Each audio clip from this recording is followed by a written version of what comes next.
Has a decent rating on Google. We'll take a look at that.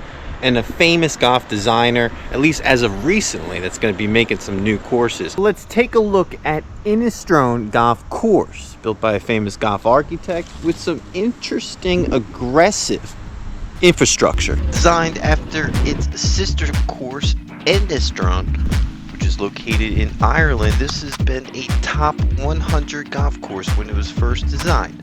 And that's the actual Inniscrone tree. And the tree from the logo is the Inniscrone tree. We're going to be looking at that right now. It's behind us.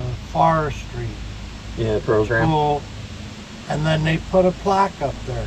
Oh, I'm glad you said that, because I would have drove right by it. That's the Inniscrone tree. Inniscrone That's the tree you see on the logo. Yeah. Maybe it's worth the trip just outside of Philadelphia. Built in 1999 by Glenn Anson. The course is owned and operated by London Grove Township.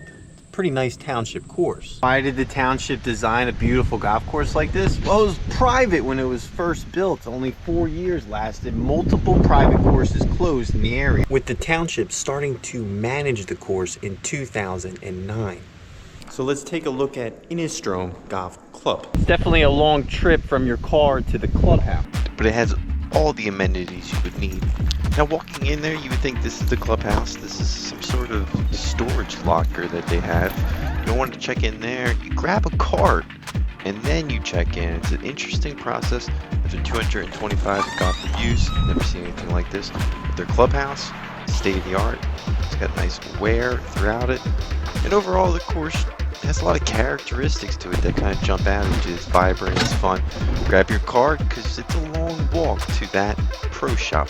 Now, it does have a driving range and other amenities you need, and the course is in pretty good shape. Right off the bat, the course has some aggressive bunkers on number 1. And rest assured, some of these holes, these par 4s, are gettable at 278 yards from those blue tees. The course is in great condition for the putting green surfaces. The front 9's more challenging than you think. There's a long, straight par 4, and then it gets a little difficult. Overall, the infrastructure here, the engineering is very interesting. You still have some beautiful bridges that were built in 1999. It's an aggressive layout, very hilly. They call it the link style. I don't even know. Some of the tee boxes are so tight and shaded that it makes you wonder, how's it even getting sun? Some of these holes have a lot of shade on the tee box. It affects, obviously, the tee box because we're not getting as much sun. But man, it is a beautiful view off the tee box. Look at this. This is nice. And there's multiple tee boxes to choose from. 4 total. Decent amount of elevation. Clearly have made some changes for pace of play, even going back on some of the holes, but still reachable at 380. Now they're sneaking in tee boxes.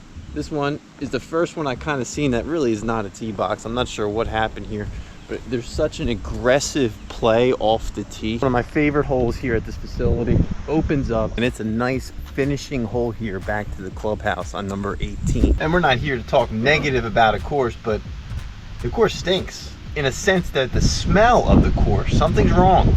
And I think I know what's going on. Now, it didn't take me until 10 holes before I realized this is a big deal. You have to mention this in the golf review. The smell of the golf course was unique. It's because it's the capital of mushrooms in Kennett Square. There's a lot to learn. There's a walking path, and it's located right there. It's just outside of it, the capital of mushrooms through the United States. So they're producing mushrooms, and I guess the smell of it is the reason. Now, overall, number 4 here was my favorite hole. It's extremely challenging, goes down and up. The remaining holes were pretty nice. I thought the course was in great condition for the price that you're getting as a county course. It's listed with 4 different tee boxes, 5 tee box structure on some of the holes, maybe even more, but you take it to the consideration from those back tees, it's 6,611 yards. From those front tees, it's 5,135 yards. Overall, the course is a par 70, with the most challenging hole being number 12, which ironically brings you to the tree located on the 13th hole there prior to the par 3. So if someone gets a hole in one on number 14, Well, that tree was looking out after you. It's over 370 years old. It's got a ton of history if you're into that type of stuff. A lot of elevation. That tree that's 300 and something years old, well, it's one of the oldest ones in the area. So if you want to see it, there's a little walking path there if you found this video, if that's the case. However, you're learning about this golf course. There's some burnt spots. There's some takeaways that are negative from the golf course and the experience. And if you're there trying to hurry up to the tee box, well, make sure there's a golf cart and understand the whole fundamentals of this golf experience here. Overall, I give this course maybe a 7 out of 10. I don't know why it's so high, but that tree just kind of so vibrant and it just kind of takes away from the golf course. I'm glad they highlighted that as its logo. That's going to do it for our list. Keep a lookout for more videos to come.